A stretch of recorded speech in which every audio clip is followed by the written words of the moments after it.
Good afternoon, friends. My name is Joan Arne Halperin, and I am the grateful daughter of Polish-Jewish Sousa Mendes visa recipients. Today, we have the honor to introduce our moderator, Dr. Mordechai Paldiel, who, among many other things, is the distinguished former director of the Righteous Among the Nations Department at Yad Vashem. He is now a member of the Sousa Mendes Board of Directors, and thanks to his efforts, a square named for Aristides de Sousa Mendes will be inaugurated this November in Jerusalem.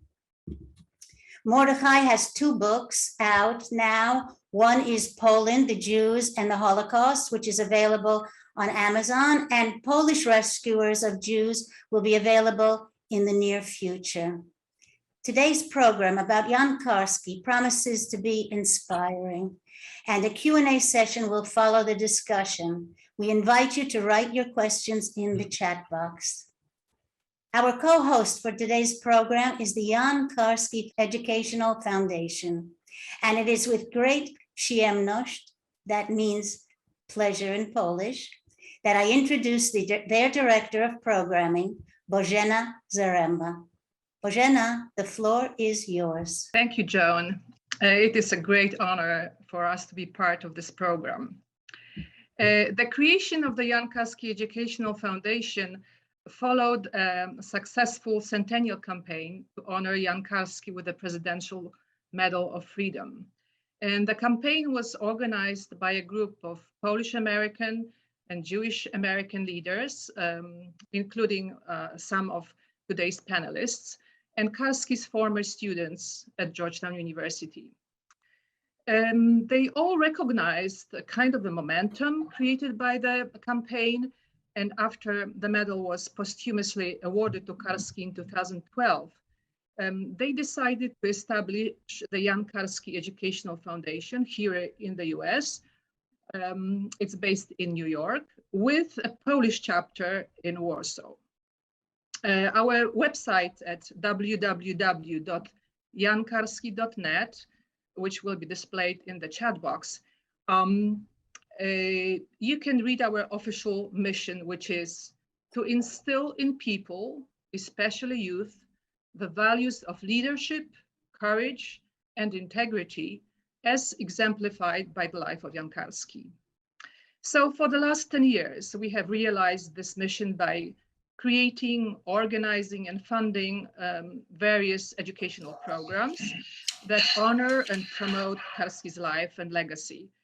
And Sławomir Grunberg's documentary that you have just seen is one of the projects that we have been supporting for years. We also organized a traveling exhibition, and we have co-created and published a graphic novel, Karski's Mission to Stop the Holocaust, wonderfully written by Raphael Medoff, with stunning illustrations by Dean Motter. For the last 8 years, we have been involved in a theatrical production, Remember This, the Lesson of Jan Karski, which was created by the Lab for Global Performance and Politics at Georgetown University, and the movie Remember This, which is based on that production. They both star the Academy Award-nominated actor David Strathairn in a mesmerizing role as Karski. This movie had its world premiere 2 weeks ago at the San Francisco Jewish Film Festival.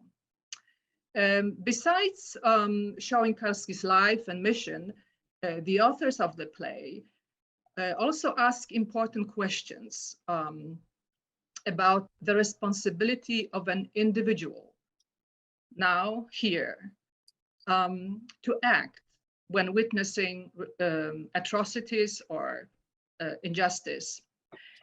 So this reflects another goal of the foundation, to show the contemporary relevance of the Karski legacy, to raise engaged citizens and future leaders in line with the values represented by Karski.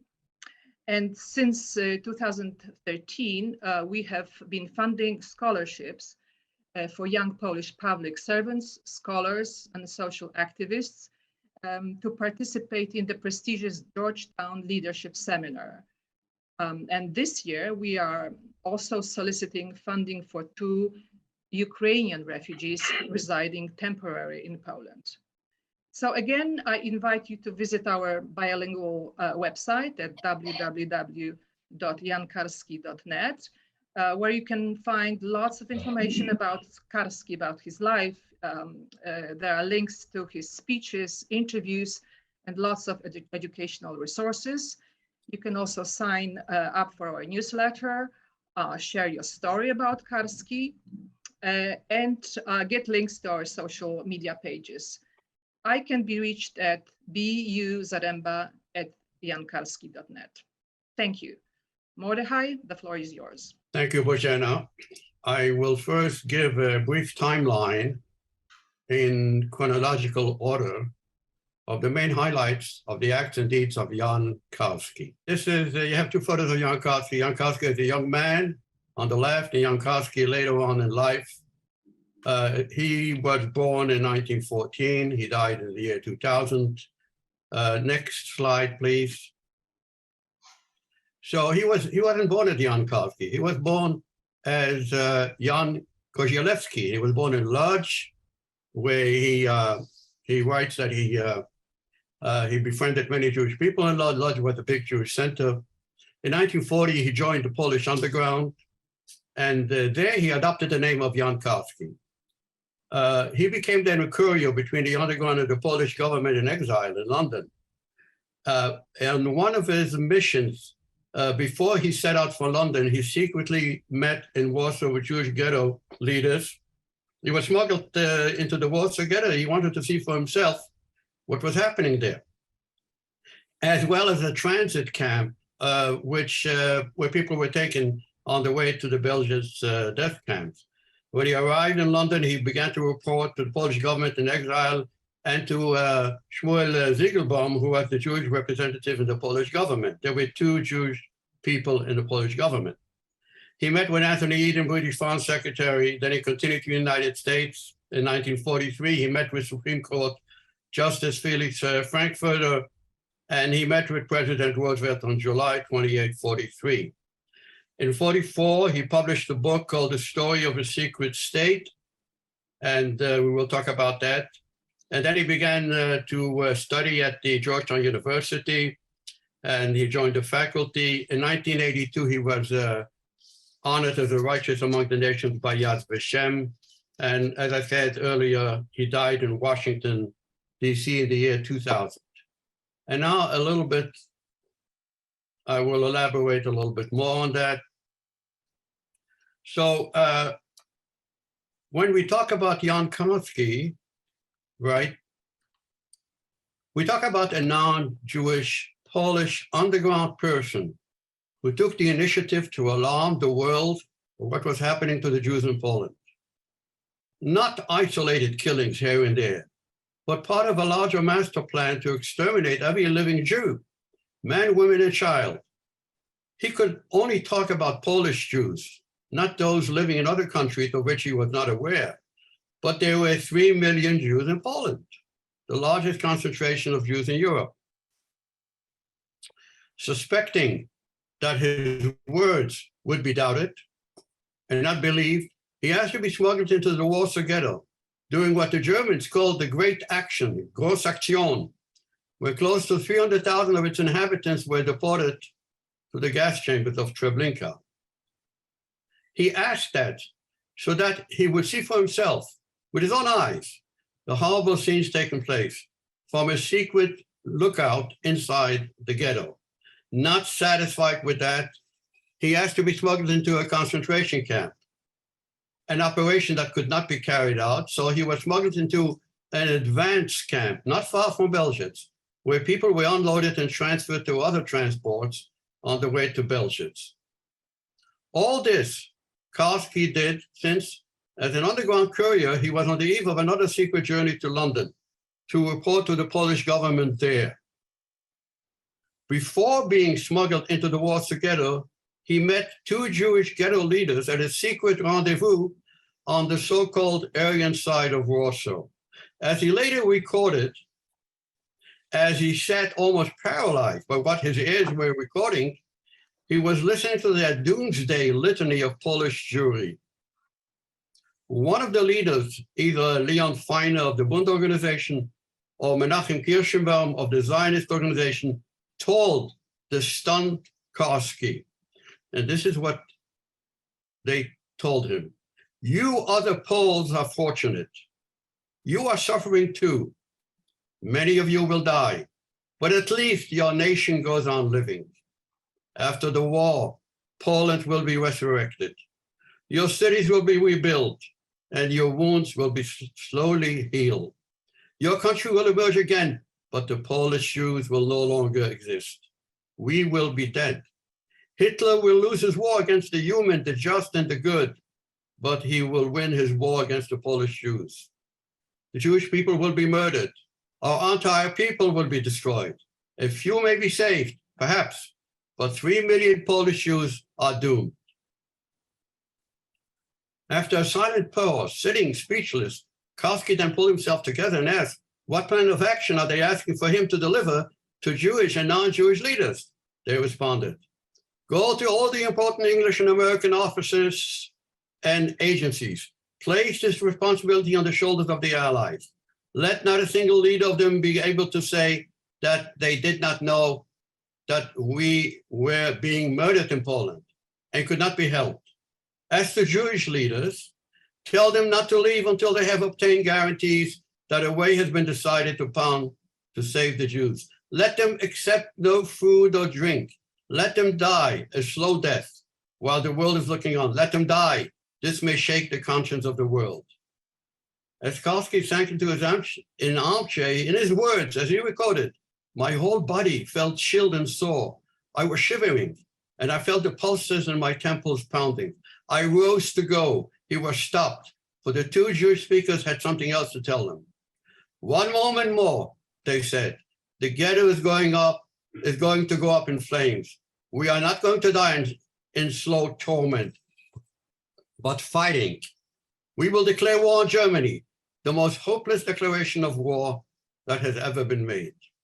Later in London, when he delivered the message of the ghetto leaders to Shmuel Ziegelbaum, one of the two Jewish representatives in the Polish government in exile, of the demand to stage hunger strikes simultaneous with appealing to the Allies, Ziegelbaum rose from his chair and in a loud voice responded, 'It is utterly impossible.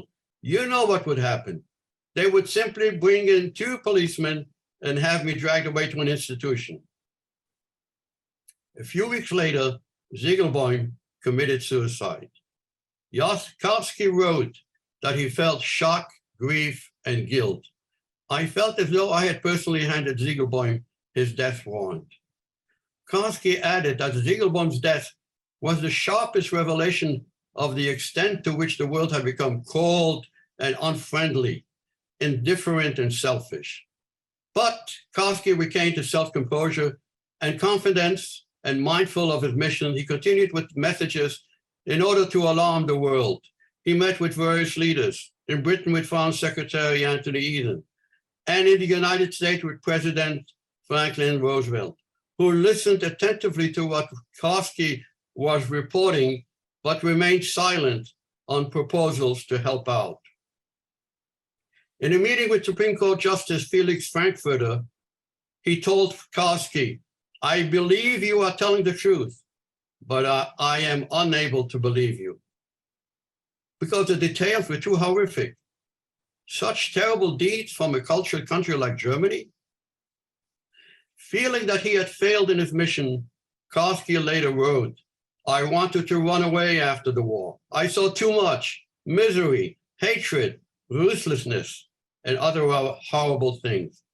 What I learned from the war made me silent for 30 years. To tell us more about Jan Karski, we have 3 distinguished speakers who will follow each other in their presentations. They are the well-known Dr. Michael Berenbaum and Abraham Foxman, as well as the filmmaker Slavomir Grüneberg. I will say a few words about our 3 speakers. Dr. Michael Berenbaum is an American scholar, professor, rabbi, and writer who specializes in the study of the Holocaust. He played a leading role in the creation of the U.S. Holocaust Memorial Museum in Washington, D.C., and was the project director of the Shoah Foundation that interviewed thousands of survivors. He currently teaches at the American Jewish University in Los Angeles. Berenbaum is the author of many books on the Holocaust. And I will mention just a few, such as The World Must Know the History of the Holocaust, as told in the United States Holocaust Memorial Museum, and Witness to the Holocaust, an illustrated documentary history of the Holocaust in the words of its victims, perpetrators, and bystanders. Berenbaum is, in my eyes, the currently most knowledgeable and celebrated Holocaust historian in the United States. As for Abraham Foxman, he too has a distinguished career. For 28 years, he was the national director of the Anti-Defamation League, ADL, although he was active in that organization for a longer period of time. He made a mark as a leader in the fight against anti-Semitism, bigotry, and discrimination, and spoke out on issues of terrorism, church-state relations, religious intolerance, as well as issues relating to the Holocaust. Himself a hidden child during the Holocaust, he has invited the Hidden Child Foundation to have an office within the ADL offices in order to continue to gather and record survival stories of children, many of them hidden by non-Jews. Finally, Slavomir Grünberg, he is an Emmy Award-winning documentary filmmaker, and his films include Everything is in Your Hands, Still Life in Lodz, Karski and the Lords of Humanity that many of you saw, and many more. His film, School Prayer, A Community at War, received an Emmy Award and the Jan Karski Award for Moral Courage. Grünberg is a recipient of other honors, such as the Guggenheim Fellowship, the New York Foundation for the Arts, and credits as director of photography. Me, Michael Berenbaum, and Abe Foxman go back many years when I was at Yad Vashem. And I am thankful to have learned a lot from them on issues dealing with the Holocaust. And now to the speakers. Dr. Berenbaum, the floor is yours. Thank you very much, Mordechai. This is an appropriate way for us to commemorate Tisha B'Av, the 9th day of Av, which is the day of the destruction of the first and second temples, the exile of the Jewish people, and also the day of the Spanish, by tradition, the Spanish Inquisition, and has a very particular meaning for the Holocaust because it is on this day in 1942 that the Grand Action, the Great Action that deported 265,000 Jews at minimum to Treblinka began. Treblinka opened on June 22nd. The deportation began on Treblinka opened on July 22nd. The deportation began on July 23rd. And for those of you who want to keep time and understand it, between Tisha B'Av, which is today, and Yom Kippur, the deportation of the Jews of Warsaw began on July 23rd. It ended on September 21st in the Grand Action, and at least 265,000 Jews were deported. What Mordechai did not tell you is that I was a close friend of Jan Karski's. I taught with him at Georgetown University for many years. I had his students, he had my students as well. And let me tell you a little bit of a humorous story with Jan Karski, because each year I had my students see Shoah, the great film by Claude Lanzmann. And Karski is featured in Shoah, and he's featured there the way he looks here, as a little bit of an old man.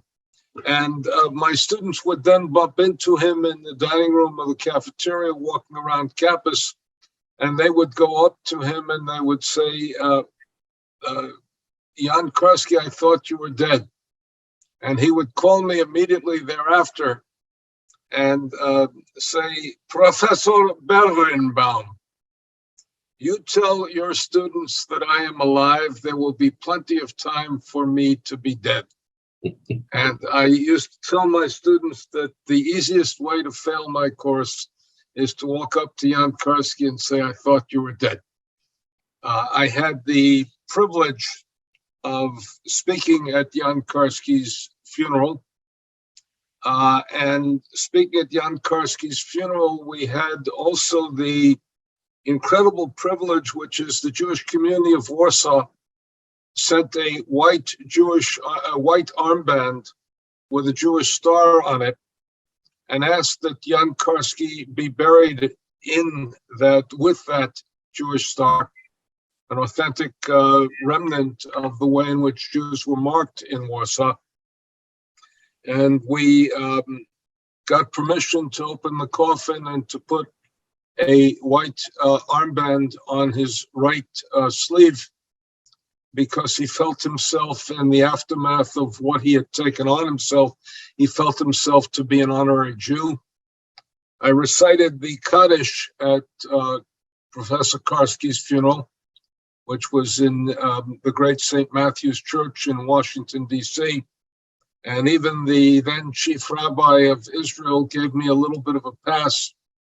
He said, I'm not certain that one can say Kaddish for a non-Jew, but if there is any non-Jew for whom Kaddish should be said and deserves to be said, it is Jan Karski.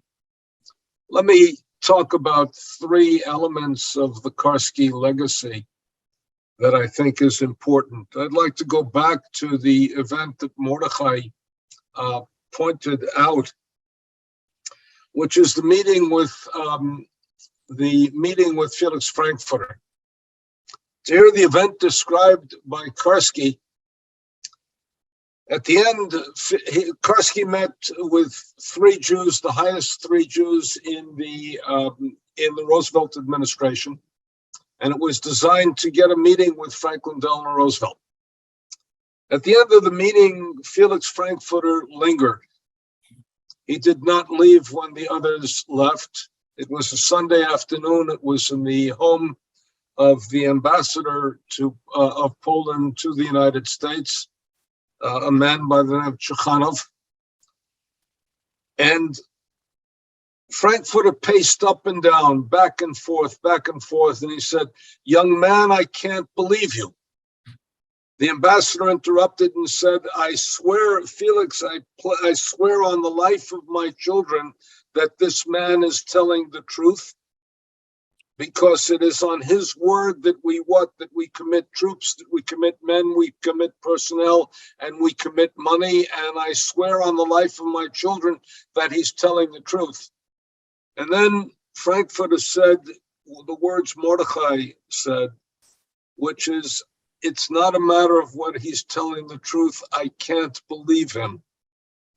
And that for us as historians becomes a very important distinction. It's the distinction between receiving information, internalizing that information, feeling it confirmed, and then acting on the information. So ever since the great work of the late Walter Lacour, scholars have made the distinction between knowledge and information. Karski met with Roosevelt, and he did report on Roosevelt. And one of the reasons Karski was deeply trusted by everybody is that he had a photographic memory, and he could compartmentalize the information he received. And by compartmentalizing the information he received, the Polish political forces were divided, the Jews were divided, the Poles were divided, and he could tell each of the divided representatives in London, originally in France and then in London, he could tell them what they needed to know without telling them the privileged information that was given to him by the other parties. And he knew what to say, and in a very important way, what not to say. He met with Eden, but we have to report that he did not meet with Winston Churchill. It sufficed with Eden. When he met with Franklin Delano Roosevelt, he described it, and this is one of the words that was used in the film. He was meeting with the Lord of humanity, the most powerful man in the world, the person upon whom the fate of the Western world depended, and the only one who could chart the course to victory for the United States.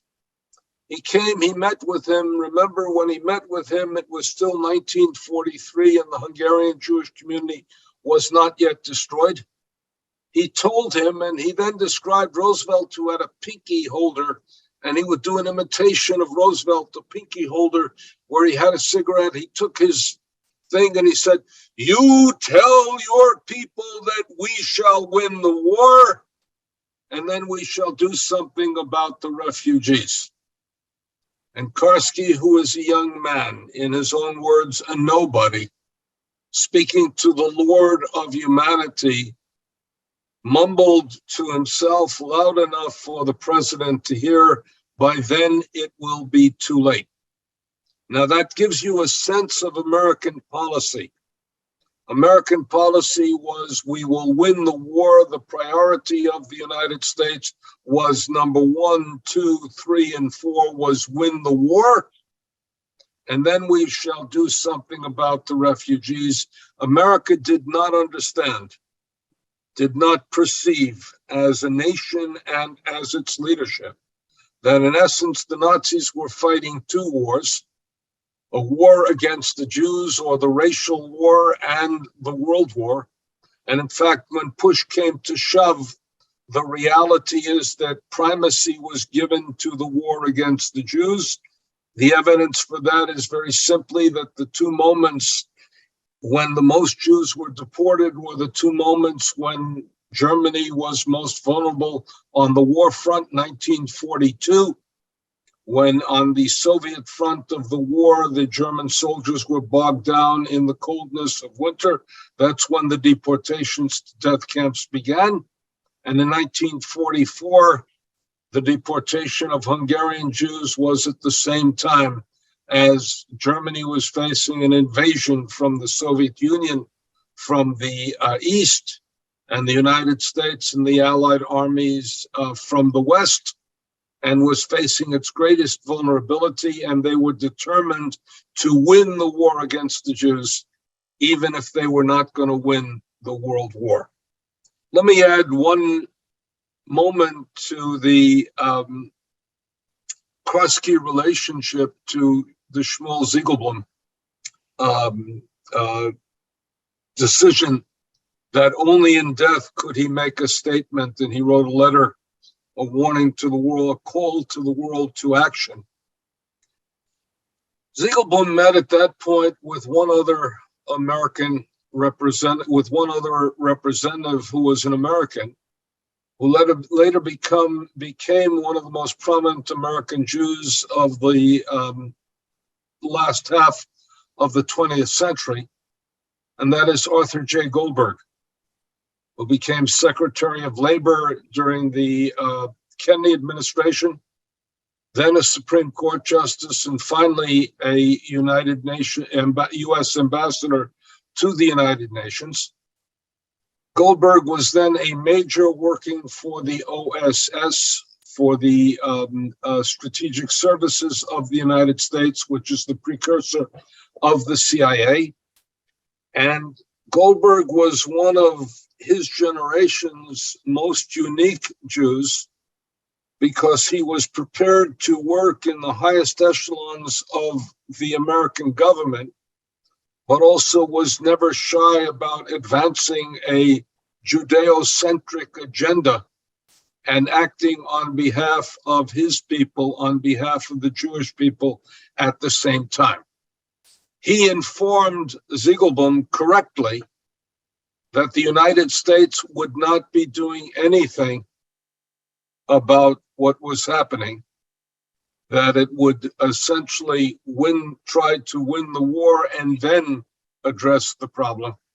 So given the double whammy of Jan Karski giving him the information that he gave him at precisely the moment at which the Warsaw Ghetto Uprising was the Warsaw deportations was happening, and also at the same moment as he was receiving information that the United States would be doing nothing.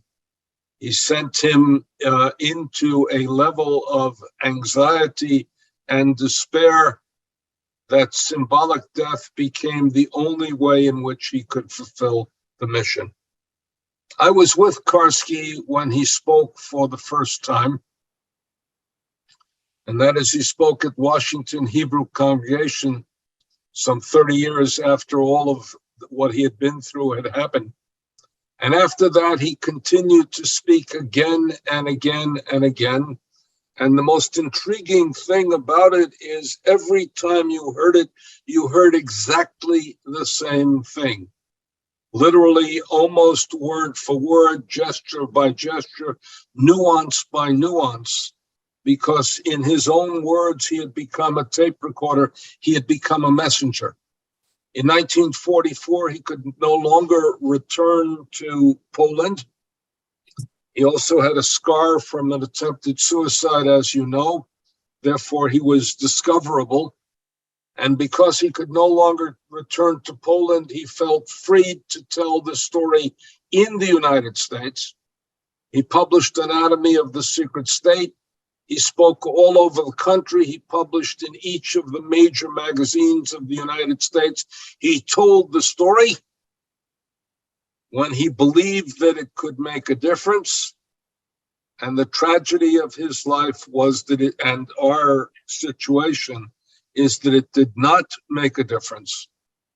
And then he held with scorn those who said afterwards that they did not know.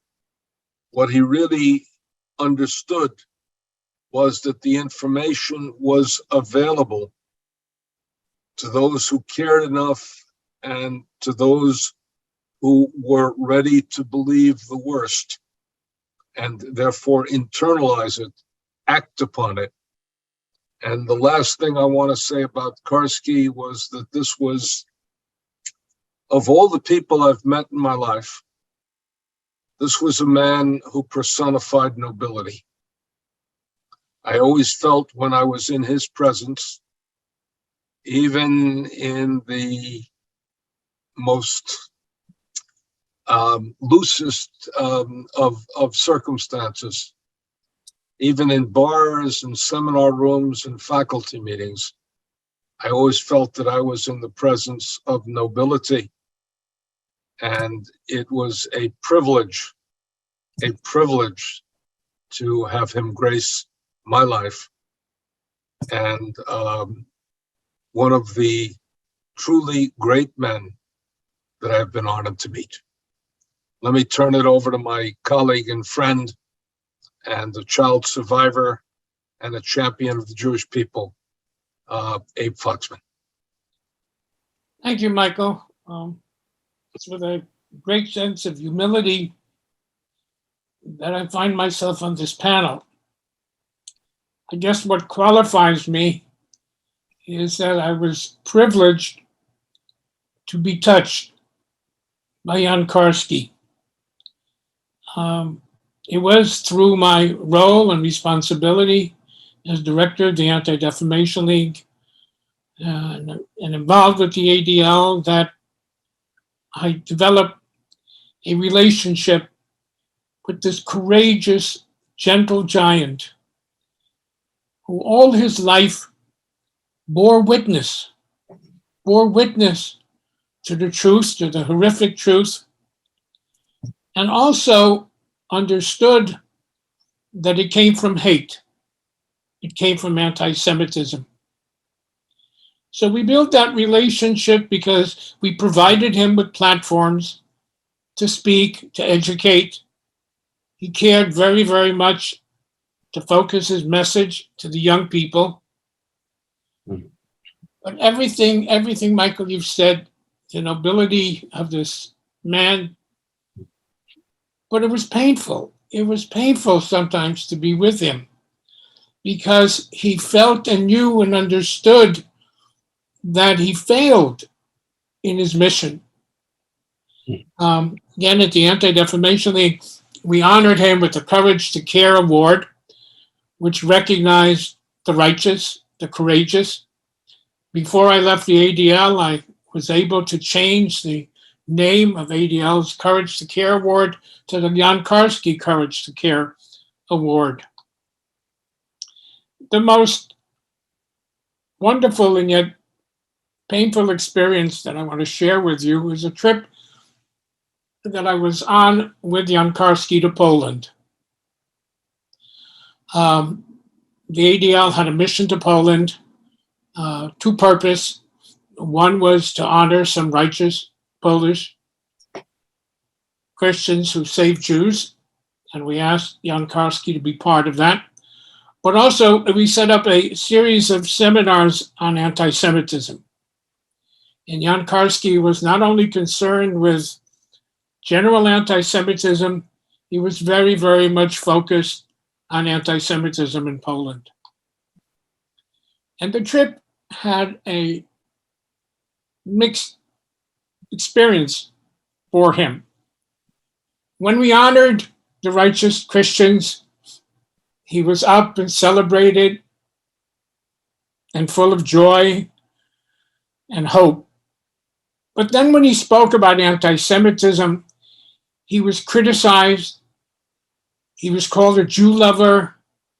It was a very, very painful experience for him to come back to Poland to raise his voice against bigotry and be the recipient of that bigotry. I'll never forget on the trip back when he said to me, "Abe, I'm not sure I will ever return to Poland." And sadly, he never did. Karski, who should be Poland's modern-day hero, was not recognized only recently. And so it's very special that we have this program. It's special that the film and the foundation, because Karski should be everybody's hero, not only Poland's, because he had the integrity, the courage, the heroism to see and to tell and to go on, even knowing that he did not succeed.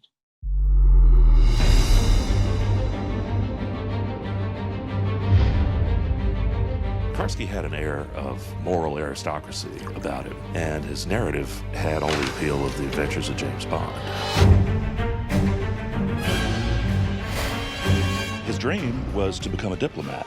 He was smart, handsome, he studied foreign languages. He was working for the Polish underground. One of the leaders in Krakow gave me a microfilm. Gestapo found this microfilm. They could prove you are a spy. On May 5th, 1943, a secret telegram from Poland's foreign ministry reached the embassy in the United States. Karski was on his way to Washington with a very special mission to inform President Roosevelt personally of what was going on in Poland. He saw a lord of humanity. When you describe them, what is happening to the Jews, they will not believe you. What would help our cause if you, with your own eyes, see the situation in the Warsaw Ghetto?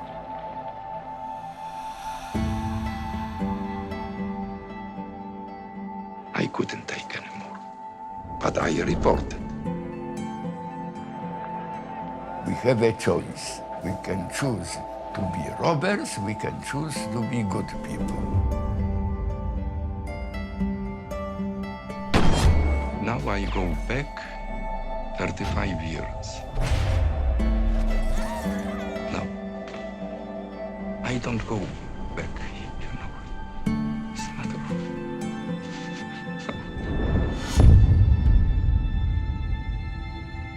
If you find yourself in a circumstance, whatever it is, you can do something to make a difference. Let Karski's story be one of those that inspires you to try.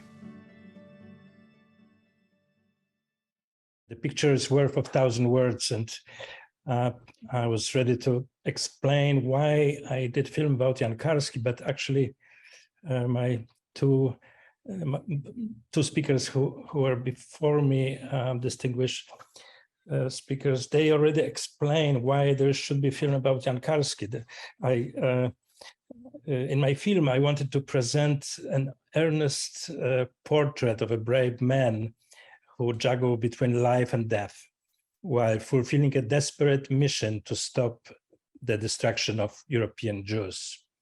And he dedicated himself to struggle for truth, justice, and equality. And you have to remember also something what very few people do, that when the war began, he was just 25 years old.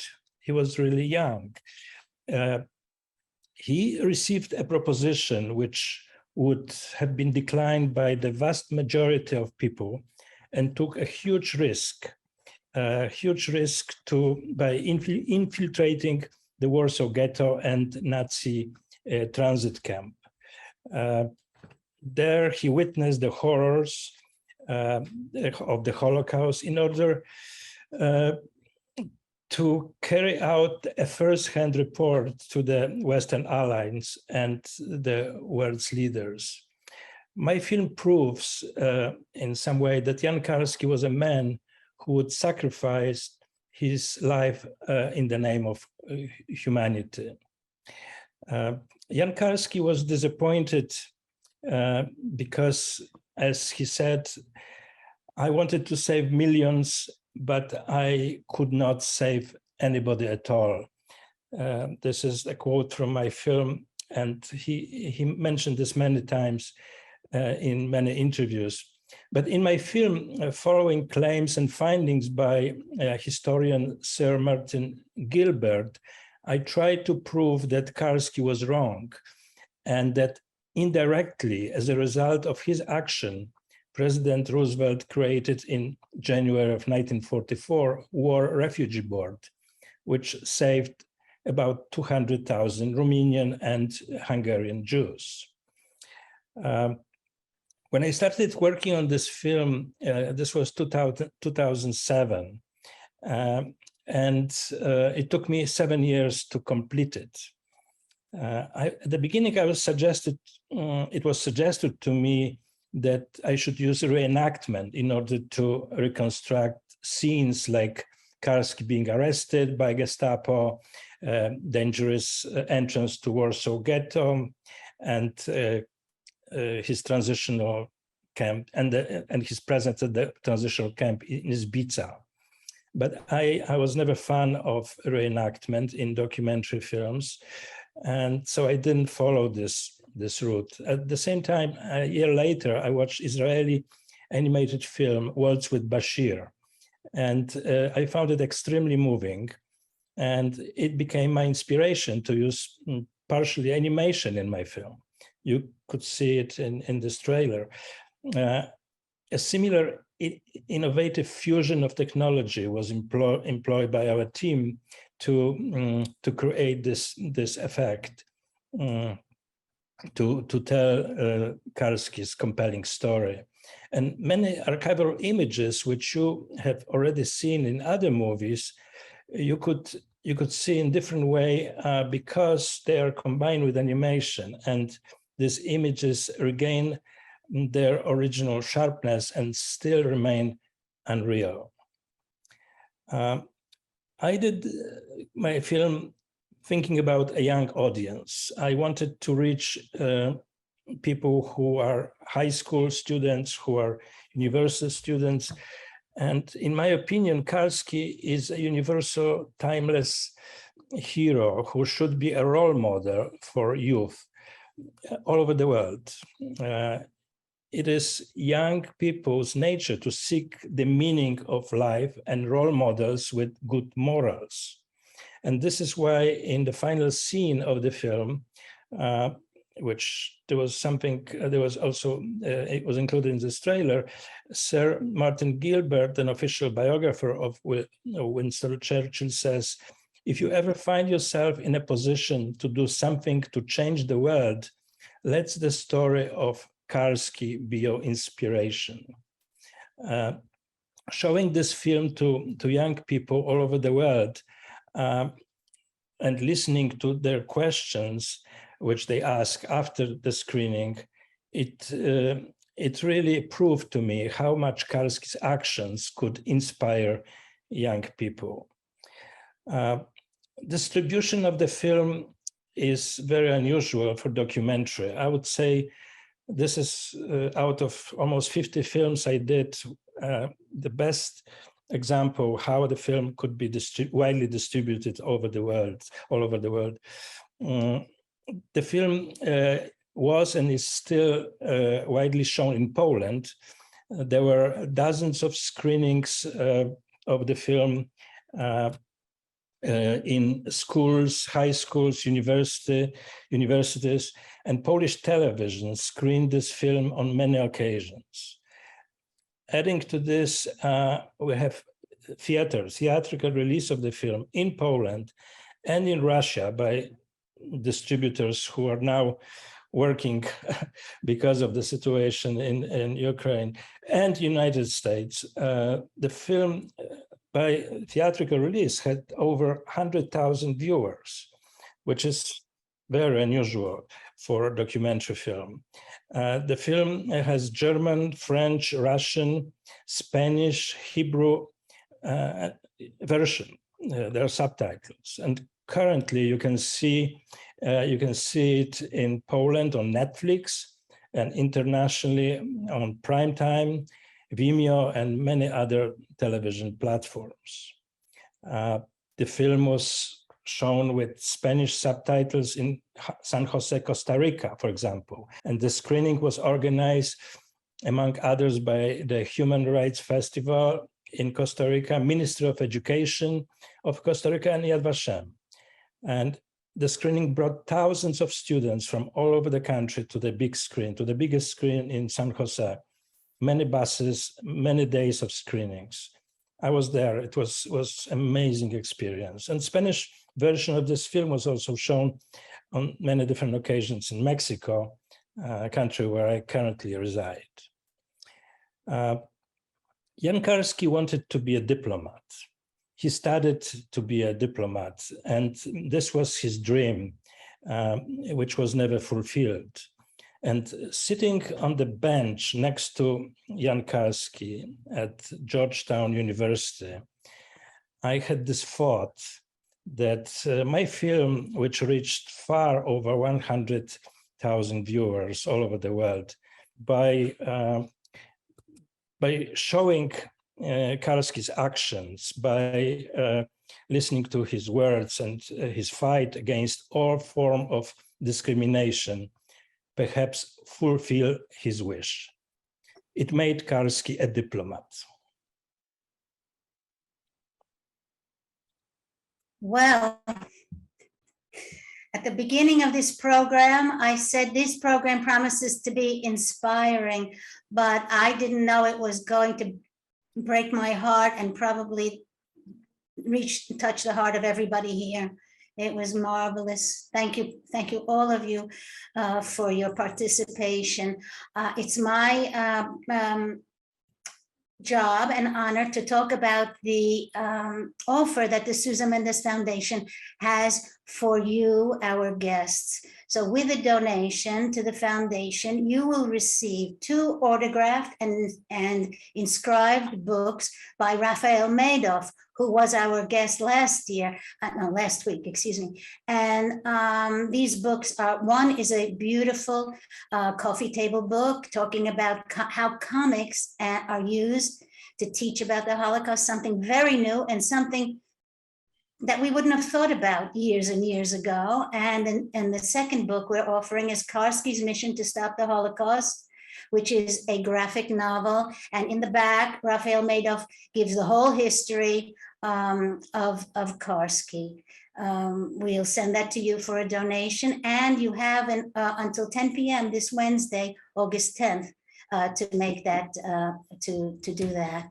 Also, I'd like to just speak about our program next week, which is going to be about another hero, a very big hero that everybody knows about, Schindler, but not so many people know about his wife, Emily Schindler. So Sunday, August 14th at 4 p.m., Dr. Mordechai Paldiel, who you met today and have met many times before on our programs, will be on the panel with the biographer of Schindler, Dr. David Crow, and one of the children of Schindler's, of the people that Schindler saved. So that will be, there'll be a film to watch, a BBC film called The Accidental Hero, and then the program on August 14th.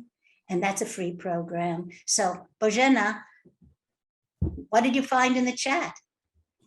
Wonderful questions. I'm not sure we'll be able to cover all of them, but let's start with the movie.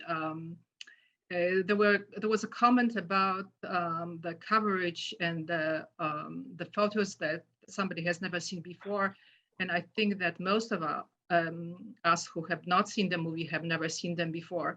So the question is, did Karski take any photos? Was he able to?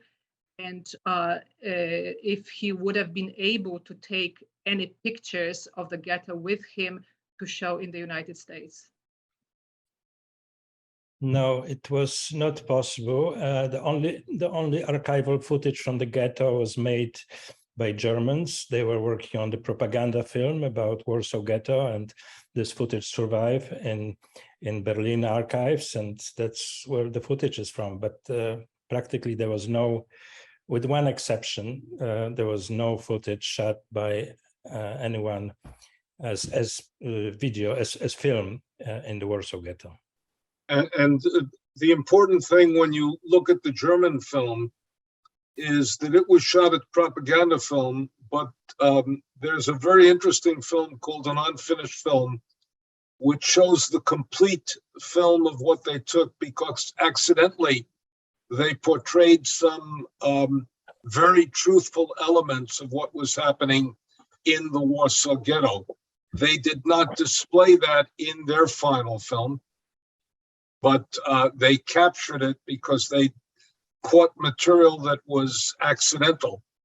And that's one of the ways in which we can see what was happening. And let's also say one other thing, which is that the perspective of the photographer often shapes what you experience in a film or even in a photograph. And that's why one of the things we do when we show certain photographs in museums is we show, for example, how we make sure not to crop it, because there are clandestine photographs, for example, that show that they were taken inside a building in a hidden manner. And there's some of the most important film pictures we have, photographs we have of the Holocaust itself. Another question related to that is, there was a comment that Felix Frankfurter did not believe Karski. Would he have believed if he had seen any of that footage or any photos from the ghetto? What did it take to let me answer it theoretically and then practically. Sociologically, knowledge requires three things: information, confirmation, or what they call objectification, and then internalization. Information comes out, something confirms it as true, and then you internalize it, and you see the world through that perspective. The Jews who were crazy about rescue issues, who pushed like hell, were the Jews who got the information, believed the information, and then internalized it, and they could not conduct business as usual. That happened to different people at different times, and it happened to people not at all. One example, Alan Dulles, who was the head of the OSS, one of the highest ranking people in the OSS, later became head of the CIA. When he saw the film footage of the concentration camps after the war, the material that was took, he said, so it's true. Meaning only post-war When it came, did they believe that it was true? And Dwight David Eisenhower said, when he went to Ordruff, I made the visit deliberately. I went into every nook and cranny, because if someday they want to say it was propaganda, I want to say that I was there. May I add something to what Michael said about the distinction between knowledge and information? Well, that may be true 42 or 43, but in 1944, during the Hungarian phase, at least the leaders of the United States and England knew what was happening in Auschwitz as a result of the reports of Werber and Wetzlar. And when Jewish organization pleaded with them that the Allied planes flying over Auschwitz, as testified by Elie Wiesel, dropped some bombs on the gas chambers, or at least bombed the tracks leading into Auschwitz, and at least postponed. Well, the leader of the United States and England came up with various excuses, and the planes were flying over Auschwitz. And later on, they flew to Warsaw to help the Polish insurgents, and most of the things that they dropped fell into German hands. Well, the Allies found all kinds of excuses not to bomb Auschwitz, but they bombed some facilities a few miles away from Auschwitz, which were producing synthetic oil. Therefore, with all due respect to knowledge and information, there was a lack of willingness as late as August 44 to do something and at least contain the Holocaust. Let me add to Mordechai and complicate it for a bit. We have an exact timetable of when information became knowledge in Palestine. And I'm using Palestine because I'm a historian, it's pre-state Israel. I'm not presuming any politics involved. On June 11th, 1944, there was a meeting of the Yishuv leadership. The request was made that they asked that Auschwitz be bombed. The conclusion of the meeting, attended by Ben-Gurion's cabinet, was we do not know enough about the situation in Poland to advance a request that innocent Jews be killed. On July 8th, there was a meeting in London with Chaim Weizmann and Moshe Shortak, who later became Moshe Sharet, the first foreign minister of Israel and second prime minister of Israel. They met with Anthony Eden and requested that Auschwitz be bombed. What happened between June 11th and July 8th? And remember, that's 26 days. What happened is that the information of the Werber-Wetzlar report, an information compiled by a man who escaped Auschwitz on two men who escaped Auschwitz on April 7th, who reported the information to the Slovakian underground, the Slovakian Jewish underground, in May and early June, made its way to Palestine. The complete copy of what's called the Werber-Wetzlar report or the Auschwitz protocols did not make its way to the United States, though it was circulating in London and in Palestine in the days between the 11th of June and the 8th of July. So the point being, with absolute precision, that's the moment when information became knowledge. And one of the ironies is that one of the fighters who did drop bombs on Buna-Monovitz, and the reason we dropped bombs on Buna-Monovitz is because we had the absolute priority of synthetic oil and synthetic rubber, and because that's the way in which Germany lost World War I.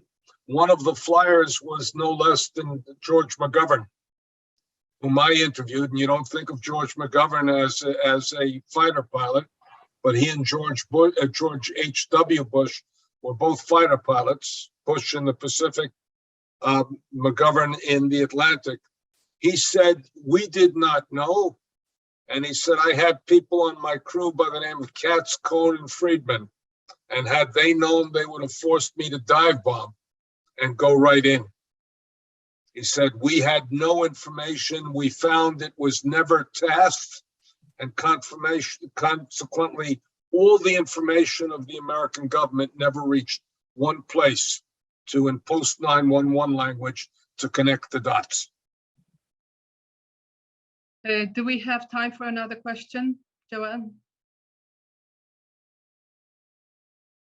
Well, there were several factual questions, so I think I have to refer everybody to either Karski's Story of a Secret State or his biography by Tom Wood. But there is one more interesting question that probably we should ask is, how does Karski's story relate to Witold Pilecki, and how does his story reflect on the legacies of President Roosevelt, Justice Frankfurter, and Rabbi Weiss? Oh, that's going to take hours to. You're asking a question. We have to have a special conference on that. Maybe that can be our final thoughts. That opinions are divided as never before. I think Michael would agree with me, and everybody's got his own opinion about Roosevelt and Churchill and including the Jewish leadership, Stephen Wise, David Ben-Gurion. Maybe we should leave it for another time. Let's put it to you this way. In retrospect, they all failed to be able to take effective action against the Holocaust. The question that we have is, what might effective action have looked like? And the reality, the best line on this was written by a rabbi, a wonderful rabbi by the name of Haskell Lookstein, who said the Holocaust may have been unstoppable, meaning nothing that the American Jewish community or American government, recent work by Yehuda Bauer would say, nothing that they could have done would have stopped it, but it should have been unbearable, and it wasn't. And and Abe Foxman can testify to this. One of the obligations of the Jewish community today is to make suffering of the Jewish people unbearable, first of all for Jews, and secondly for people who can help the Jews to remain safe and secure and alive. Okay, Mordechai, will you ask everyone for their final thoughts, please? Well, maybe Abe Foxman, you're keeping your silence, but maybe you want to say something with reference to what you just heard. I want to take it back to Karski. What we heard, goes way, way beyond, and as you say, it's for other hours of discussions. I want to bring it back to Karski. I have a frustration. Karski should be a household word for anybody who cares, studies, knows the Shoah, and he's not. Karski should be Poland's national treasure, their hero, and he's not. And so to settle for maybe less, maybe every Holocaust museum should have a room or a wall dedicated to his deeds and his heroism. And now that there is this marvelous film, maybe this film should be shown in every Holocaust museum around the world. Certainly Karski deserves it, and we need it. We need that message. We need that inspiration. We need that hope. And maybe this program will move it a little bit closer. So thank you. Thank you all. Okay, so I'm going to give my thoughts, and then I'll turn it over to Michael for the final thoughts. I just want to say that, the SS guards in Auschwitz elsewhere were taunting the prisoners. You see, your friends in America and England, they don't care. They don't bomb. They don't do anything. There is a passage in the diaries of Joseph Goebbels, the propaganda minister, who said, actually, they are happy with what we're doing for the Jews, but they're cowards. They don't have the guts to admit it, but they are not so unhappy with what we're doing. So whether the Holocaust could have been stopped or not, the fact that the signals that went out to the Nazi leaders was that the world does not care, and they can go on. They could go on with impunity. I would like to add the words of Elie Wiesel, who described Karski as a man of absolute integrity and of extraordinary force of character. But Karski was also a wounded person, as was mentioned here. He was fighting to hold back the memories of what he had seen, especially the horrors of the roundup of Jews inside the walls of the ghetto. Wiesel writes, "I saw tears in his eyes. I think he felt that he failed." As Karski also told Wiesel, "I tried to speak and people didn't want to hear. All those great individuals, presidents, ambassadors, cardinals, who said they were shocked, they lied, they knew or didn't want to know. This shocked me. I said to myself, Karski, you are helpless. Give up the subject." But years later, when he broke the silence, he came out forcefully and spoke before many audiences of what he saw and what he tried to accomplish. I was privileged to meet Jan Karski on 2 occasions. The last one when I chaired a ceremony in his honor and in his presence at Yad Vashem 2 years before his death.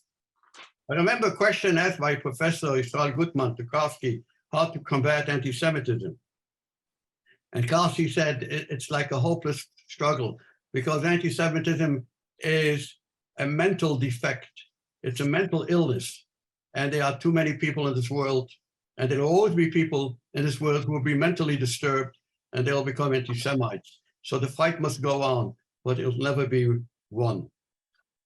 The significance of Karski in my eyes is, first of all, here we have a proud Pole and devout Catholic, who decided that having witnessed some of the horrible scenes of the Holocaust in his own country, he felt he had a duty and obligation to try to do something in order to stem the mass extermination of Jews by alarming British and US leaders. He was able to say to those willing to listen, I was there, and so the thing I'm telling you with my own eyes. It is not something merely reported to me. I saw it myself. And that's the important thing. He could say, I saw it myself. And I don't speak out, I'm not speaking as a Jew. I don't have a Jewish agenda here. I simply feel as a human being that something must be done to stop this horrific event that is still taking place. And ways have to be found to stop it and not to argue that there's nothing one can do until the war is over and the Nazis are defeated.